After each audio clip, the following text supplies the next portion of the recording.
बहुत पुराने समय की बात है। एक गांव में एक जाट और उसकी पत्नी जाटनी रहते थे। दोनों ही बहुत मेहनती थे और दिन भर अपने खेतों में मेहनत करते। उनके खेतों की पैदावार भी बहुत अच्छी होती थी, जिससे उनके पास पैसों की कोई कमी नहीं थी। फिर भी वे दोनों बहुत सादा जीवन जीते थे। ना कोई घमंड, ना किसी से झगड़ा या परपंच। उनका जीवन शांति और सरलता से बीत रहा था। उसी गांव में एक लालची सेठ भी रहता था, जिसकी सोच बस एक ही थी, कैसे भी करके ज्यादा से ज्यादा धन इकट्ठा करना और उसे बढ़ाना। जब भी गांव के लोगों को पैसों की जरूरत पड़ती, वे उस सेठ से ब्याज पर पैसे लेते और सेठ उस पर मोटा ब्याज वसूलता। कई बार तो वह खाली कागज पर लोगों से अंगूठा लगवा लेता और मौका पाकर उनकी जमीन भी हड़प लेता। एक बार की बात है, जाट अपने घर के सामने बने चबूतरे पर बैठा था। उसकी पत्नी पास के घर में शादी के गीत गाने गई थी, क्योंकि वहां शादी का आयोजन था। जाटनी को गीत गाने के लिए बुलाया गया था और जाट अकेले घर में बोर हो रहा था, इसलिए वह बाहर बैठकर अपनी पत्नी का इंतजार करने लगा। तभी वह लालची सेठ गांव में आया, किसी से लगान वसूल करने के लिए। जब उसकी नजर जाट पर पड़ी तो वह मन ही मन जल भुन गया, क्योंकि वह नहीं चाहता था कि उसके अलावा कोई और व्यक्ति गांव में उससे ज्यादा संपन्न या खुशहाल हो, सिवाय नगर के राजा के। और जाट की हालत देखकर साफ जाहिर था कि वह किसी भी लिहाज से सेठ से कम नहीं था। सेठ ने मन में एक चाल चली और जाट के पास जाकर जोर जोर से कान दबाकर चिल्लाने लगा, हाय रे मर गया, हाय रे मर गया। जाट घबरा गया और पूछा, सेठ जी क्या हुआ, क्या आपको कोई तकलीफ है?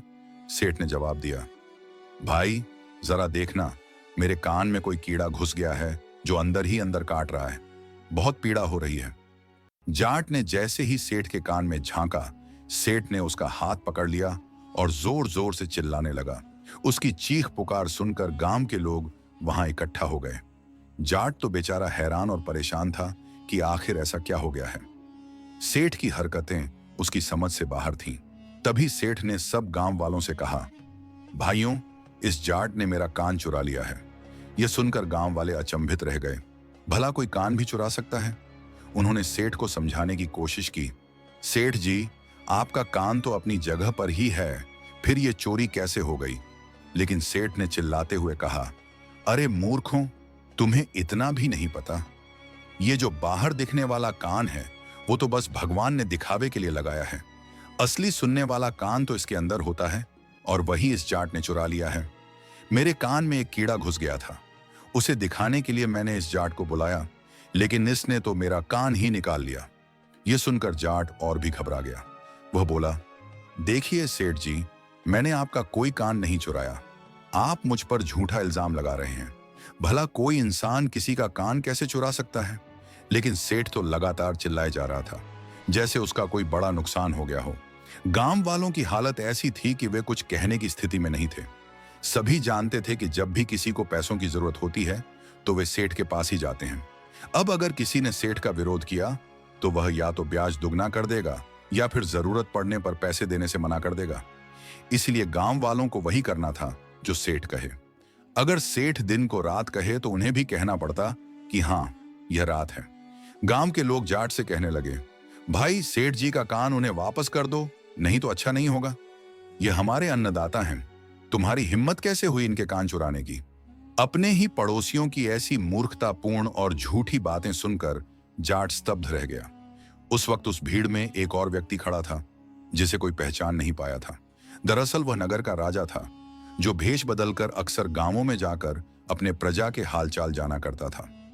आज भी वह इसी उद्देश्य से बाहर निकला था, और जब वहां उसने लोगों की भीड़ देखी तो वह भी तमाशा देखने के लिए रुक गया। उसने पूरे घटनाक्रम को शुरू से अंत तक ध्यान से सुना, लेकिन कुछ नहीं बोला। वह देखना चाहता था कि जाट इस बेबुनियाद मुसीबत से आखिर कैसे बाहर निकलता है।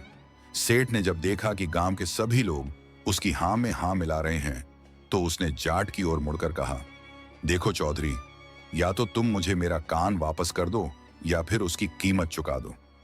जाट ने हैरानी से पूछा, अच्छा, तुम्हारे कान की कितनी कीमत है? सेठ ने अकड़ कर जवाब दिया, मेरे एक कान की कीमत 200 सोने के सिक्के हैं। तुम मुझे सोने के सिक्के दे दो तो मैं तुम्हें माफ कर दूंगा। यह सुनकर भीड़ की नजर गांव के सबसे बुजुर्ग व्यक्ति सरपंच जी की ओर गई, क्योंकि सबको उम्मीद थी कि वह कुछ न्याय करेंगे। लेकिन सरपंच जी भी सेठ के प्रभाव में दबे हुए थे। डर के मारे उन्होंने भी जाट से कह दिया, भाई चौधरी, सेठ जी का कान उन्हें वापस कर दो, नहीं तो अंजाम भुगतना पड़ेगा। जाट तो बेचारा पहले ही परेशान था, अब उसे पूरी भीड़ भी अपने खिलाफ दिखने लगी। उसने कुछ पल सोचा और फिर बड़ी गंभीरता से बोला, सरपंच जी, मैं अपनी गलती मानता हूं। असल में यह हमारा पुश्तैनी धंधा है। हम लोग ऐसे ही लोगों के कान काट लेते हैं और जब बहुत सारे कान इकट्ठे हो जाते हैं तो उन्हें विदेश में ले जाकर बेचते हैं। हमारे देश के कानों की वहां बहुत अच्छी कीमत मिलती है। यह सुनते ही भीड़ में सन्नाटा छा गया। फिर जाट थोड़ा गंभीर होते हुए बोला, मैं सेठ जी का कान वापस कर दूंगा, लेकिन एक समस्या है। लोगों ने हैरानी से पूछा, आखिर क्या समस्या है? जाट ने जवाब दिया, अभी अभी मैंने सेठ जी का कान चुराकर अपने भाई को दे दिया था। वह भाई कान को भंडार गृह में रख आया है। अब वहां पर बहुत सारे कान पड़े हैं और मुझे समझ नहीं आ रहा कि सेठ जी का कान इनमें से कौन सा है। कुछ देर सोचने के बाद जाट बोला, एक तरीका है। अगर सेठ जी मुझे अपना दूसरा कान दे दें तो मैं उसकी जोड़ी मिलाकर असली कान पहचान सकता हूं और उन्हें लौटा सकता हूं। अब मामला उलट गया। गांव वाले जो पहले जाट के विरोध में थे, अब उसकी बात पर हंसने लगे और उसी की हां में हां मिलाने लगे। सबने सेठ से कहा, हां सेठ जी, आप अपना दूसरा कान काट कर दे दो, जिससे चौधरी आपके कान की जोड़ी मिलाकर असली कान आपको वापस कर दे। यह सुनकर सेठ के तो होश ही उड़ गए। वह घबरा गया और कांपते हुए बोला, नहीं नहीं, मैं अपना दूसरा कान नहीं दूंगा। मुझे अब कोई कान वाण नहीं चाहिए। मैं एक कान से ही काम चला लूंगा। लेकिन जाट अब पूरी जिद पर अड़ गया। वह बोला, नहीं सेठ जी, मुझे बहुत पछतावा है कि मैंने आपका कान चुराया। आज के बाद मैं तौबा करता हूं। अब मैं किसी का कान नहीं चुराऊंगा, इसलिए मैं आपका कान लौटाना चाहता हूं। आप जल्दी से अपना दूसरा कान दे दीजिए ताकि मैं सही कान पहचान कर आपको लौटा सकूं। भीड़ में ठाके लगने लगे और अब पूरा गांव समझ चुका था कि जाट ने अपनी चतुराई से सेठ की मूर्खता को सामने ला दिया है। अब तो सेठ के चेहरे पर हवाइयां उड़ने लगीं। उसने घबराकर कहा, भाइयों, मैं अपना दूसरा कान इस जाट को नहीं दूंगा। क्या पता ये मेरा दूसरा कान भी ले जाए और पहला वाला भी ना लौटाए। इस तरह तो मैं दोनों कानों से ही वंचित रह जाऊंगा। नहीं नहीं, मैं अपना कान इसे नहीं दूंगा। अब जाट भी हंसी मजाक के मूड में आ गया और मुस्कुराते हुए बोला, तो सेठ जी, एक काम हो सक है।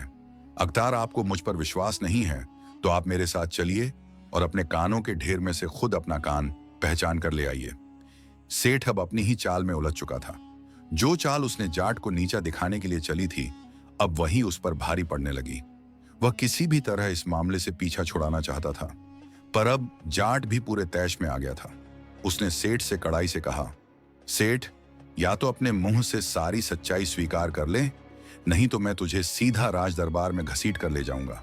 यह सुनते ही सेठ की अकड़ ढीली पड़ गई और वह हाथ जोड़कर बोला, भाइयों, मुझे नहीं पता था कि जाट से पंगा लेना इतना भारी पड़ जाएगा। मैं तो बस इसे मजा चखाना चाहता था, क्योंकि मैं इससे चिढ़ता था कि इसके पास मुझसे ज्यादा धन दौलत है। बस यही कारण था कि मैंने इस पर चोरी का झूठा इल्जाम लगाया। अब मैं प्रतिज्ञा करता हूं कि कभी किसी के साथ ऐसा अन्याय नहीं करूंगा। इतना कहकर सेठ वहां से खिसक गया और भीड़ में गायब हो गया। उसी भीड़ में खड़े राजा सूरजभान, जो भेष बदलकर सब देख सुन रहे थे, जाट की चतुराई से बेहद प्रभावित हुए। वह चुपचाप अपने महल लौट गए। महल में पहुंचकर उन्होंने विचार किया कि क्यों न इस जाट की एक बार फिर परीक्षा ली जाए, ताकि उसकी बुद्धि की गहराई और नीयत दोनों का अंदाजा हो सके। अगले दिन राजा ने दरबार से जाट को बुलावा भेजा। सैनिक जाट को लेकर दरबार में उपस्थित हुए। राजा ने उसका गर्मजोशी से स्वागत किया और बोले, चौधरी, कल हमने सारी घटना अपनी आंखों से देखी। हम तुम्हारी चतुराई और संयम से बहुत प्रभावित हुए हैं। यह सुनकर जाट ने हाथ जोड़कर नम्रता से कहा, अन्नदाता, ये तो सब भगवान की कृपा है। राजा मुस्कुराकर बोले, अच्छा, तो ये सब भगवान की कृपा है, तुम्हारी बुद्धि का इसमें कोई योगदान नहीं? जाट ने विनम्रता से उत्तर दिया, महाराज, मैंने ऐसा तो नहीं कहा। मैंने तो सिर्फ इतना कहा है कि इस संसार में जो भी होता है वह सब भगवान की मर्जी से होता है। कौन बुद्धिमान बने और कौन मूर्ख, यह भी उसी की इच्छा पर निर्भर करता है। राजा ठहाका लगाते हुए बोला, अच्छा, तो तुम यह कहना चाहते हो कि भगवान ने तुम्हें सबसे ज्यादा बुद्धिमान बनाया है? तो फिर हम तुम्हारी बुद्धिमानी की परीक्षा लेना चाहते हैं। तुम मेरे 3 प्रश्नों का उत्तर दो। पहला प्रश्न, भगवान कहाँ रहते हैं? दूसरा, भगवान का मुख किधर है? और तीसरा, भगवान क्या करते हैं? राजा के यह 3 प्रश्न सुनकर जाट कुछ देर तक मौन खड़ा रहा। उसे चुप देखकर राजा ने व्यंग्य से पूछा, क्या हुआ चौधरी? क्या तुम्हारे पास इन सवालों के जवाब नहीं हैं? जाट ने धीरे से उत्तर दिया, महाराज, उत्तर तो हैं, पर मुझे 2-3 दिन की मोहलत चाहिए। राजा ने कुछ सोचकर कहा, ठीक है, तुम्हें 3 दिन का समय दिया जाता है, लेकिन यदि तुमने 3 दिन के भीतर सही उत्तर नहीं दिया तो तुम्हें आजीवन कारावास में डाल दिया जाएगा। राजा की बात सुनते ही जाट कुछ चिंतित हो गया और सिर झुकाए दरबार से अपने घर की ओर चल दिया। घर पहुंचकर वह बुझे मन से एक चारपाई पर बैठ गया। उसकी हालत देखकर जाटनी तुरंत उसके पास आई और बोली, हे जी, क्या हुआ? आप इतने उदास तो कभी नहीं रहे। आज ऐसा क्या हुआ जो चेहरा इतना मुरझाया हुआ है? जाट ने उसकी ओर देखकर कहा, अरे भाग्यवान, यह समय मस्ती और मजाक का नहीं है, मेरी जान पर बनाई है। अब जाटनी भी गंभीर हो गई और बोली, अरे मुझे बताइए तो सही, आखिर बात क्या है? जाट ने उसे पूरी बात शुरू से अंत तक बता दी। कैसे राजा ने उसके सामने 3 कठिन प्रश्न रखे हैं और जवाब न देने पर कारावास की सजा दी जाएगी। यह सुनकर जाटनी कुछ पल चुप रही और फिर आत्मविश्वास से बोली, अरे इतनी सी बात, यह भी कोई चिंता की बात है? इन सवालों के जवाब तो मैं भी दे सकती हूं। आप पहले मुंह हाथ धोकर खाना खा लीजिए, फिर मैं आपको इनके उत्तर बताती हूं। जाट हैरान होकर जाटनी की ओर देखने लगा और मन में सोचने लगा कि यह सीधी सादी स्त्री, जिसे गांव के कामकाज के अलावा कुछ पता नहीं, भला इतने गूढ़ और रहस्यमय प्रश्नों के उत्तर कैसे दे सकती है। लेकिन जाट के पास अब कोई और चारा नहीं था। उसने अनमने मन से खाना खाया और फिर अपनी पत्नी से पूछा, अरे भाग्यवान, तुम तो बड़ी भोली भाली हो, इतने गहरे सवालों के उत्तर भला तुम कैसे दे सकती हो? यह सुनकर जाटनी मुस्कुरा दी और बोली, आपको तो पता ही है ना कि मैं भगवत कथा और सत्संग कीर्तन में जाती हूं। मेरी भगवान में बड़ी आस्था है। मैंने भगवत कथा में बड़े बड़े विद्वानों की बातें सुनी हैं। इतना कहकर जाटनी ने धीरे से जाट के कान में राजा द्वारा पूछे गए 3 प्रश्नों के उत्तर बता दिए। जाट को अब संतोष हो गया और चिंता का बोझ उतर गया। वह निश्चिंत होकर सो गया। 2 दिन बाद नियत समय पर वह राजदरबार में फिर से उपस्थित हुआ। राजा ने जैसे ही उसे देखा, उत्सुकता से बोले, तो चौधरी जी, अब हमारे प्रश्नों का उत्तर दीजिए। जाट ने मुस्कुराकर कहा, महाराज, पहली बात तो यह है कि प्रश्न हमेशा शिष्य करता है और उत्तर हमेशा गुरु देता है। इस नाते मैं आपका गुरु और आप मेरे शिष्य हुए, और शास्त्रों में कहा गया है कि गुरु का स्थान हमेशा ऊंचा होता है और शिष्य का नीचा। तो अब आप ही सोचिए कि आपको क्या करना चाहिए। राजा जाट की बुद्धिमत्ता पर प्रसन्न हो गए और उन्होंने तुरंत सिंहासन से उतरकर जाट को उस पर बैठने को कहा और स्वयं नीचे उसके सामने बैठ गए। जाट ने सोचा कि यदि मैं सीधे सीधे उत्तर दे दूंगा तो हो सकता है कि राजा को बात समझ में ना आए, इसलिए उसे प्रमाण सहित समझाना उचित होगा। जाट ने राजा से कहा, महाराज, आपके पहले प्रश्न का उत्तर देने से पहले मैं चाहता हूं कि दरबार में एक गाय मंगवाई जाए। राजा ने तुरंत आदेश दिया और थोड़ी देर में एक सिपाही गाय लेकर दरबार में हाजिर हुआ। गाय को देखकर जाट ने राजा से कहा, महाराज, गुस्ताखी माफ हो, पर मैं आपसे एक प्रश्न पूछना चाहता हूं। कृपया बताइए, इस गाय के समस्त शरीर में दूध कहां स्थित है? राजा ने बिना देर किए उत्तर दिया, यह भी कोई पूछने वाली बात है? दूध इसके थन में होता है। जाट मुस्कुराते हुए बोला, नहीं महाराज, दूध इसके पूरे शरीर में व्याप्त होता है। थन तो केवल एक साधन है जिससे वह बाहर आता है। जब हम गाय को चारा देते हैं, सेवा करते हैं, तब वह दूध देती है। वैसे तो पूरे शरीर में दूध होता है, लेकिन वह हमें दिखाई नहीं देता और हम केवल थन को ही उसका स्रोत मानते हैं। फिर जाट ने कहा, ठीक उसी प्रकार भगवान भी पूरे संसार में व्याप्त हैं। वे हमारे चारों ओर हैं, पर हमें दिखाई नहीं देते। जैसे हम गाय की सेवा करके दूध प्राप्त करते हैं, वैसे ही भक्ति और श्रद्धा के माध्यम से हम भगवान की कृपा प्राप्त करते हैं। इसके बाद जाट राजा की ओर देखकर बोला, महाराज, यही था आपके पहले प्रश्न का उत्तर। अब आप बताइए, क्या आप इससे संतुष्ट हैं? राजा जाट के उत्तर से बहुत प्रसन्न हुए और वाहवाही करते हुए बोले, सच में तुमने बहुत ही अद्भुत उत्तर दिया है। फिर राजा ने अगला प्रश्न पूछा, अब बताओ, भगवान का मुख किस दिशा में होता है? राजा की बात सुनकर जाट बोला, महाराज, इस प्रश्न का उत्तर देने से पहले मुझे एक मोमबत्ती चाहिए। तुरंत ही मोमबत्ती मंगवाई गई। जाट ने मोमबत्ती को जलाया और राजा से पूछा, महाराज, अब आप बताइए कि इस मोमबत्ती का मुख किस तरफ है और इसका उजाला किस दिशा में पड़ रहा है? राजा ने मोमबत्ती को ध्यान से देखा और बोले, इसका मुख ऊपर की ओर है और इसका उजाला चारों दिशाओं में फैल रहा है। यह तो तय ही नहीं किया जा सकता कि उजाला किस दिशा में है। जाट मुस्कुराते हुए बोला, महाराज, उसी प्रकार भगवान का मुख भी केवल किसी एक दिशा में नहीं है। वे अंतर्यामी हैं, हर कण में व्याप्त हैं। उनका मुख चारों दिशाओं में है। हम जब ऊपर की ओर मुंह उठाकर प्रार्थना करते हैं तो यह सोचते हैं कि भगवान ऊपर हैं, जैसे कि मोमबत्ती का मुख ऊपर होता है, लेकिन वास्तव में उनका अस्तित्व हर ओर समान रूप से व्याप्त है। राजा ने इस उत्तर को सुनकर दरबार में तालियां बजाईं और बोले, चौधरी, वाकई तुमने मेरे इस प्रश्न का भी अद्भुत उत्तर दिया है। मैं तुम्हारे प्रमाण और तर्क से पूरी तरह संतुष्ट हूं। अब जाट बोला, महाराज, आपका तीसरा और आखिरी प्रश्न था कि भगवान क्या करते हैं। इसका उत्तर देने से पहले मैं एक प्रश्न करना चाहता हूं।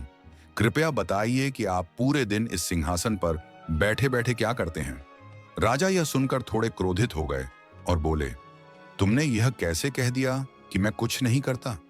तुम्हें यह नहीं पता कि पूरे राज्य की जिम्मेदारी मेरे कंधों पर है।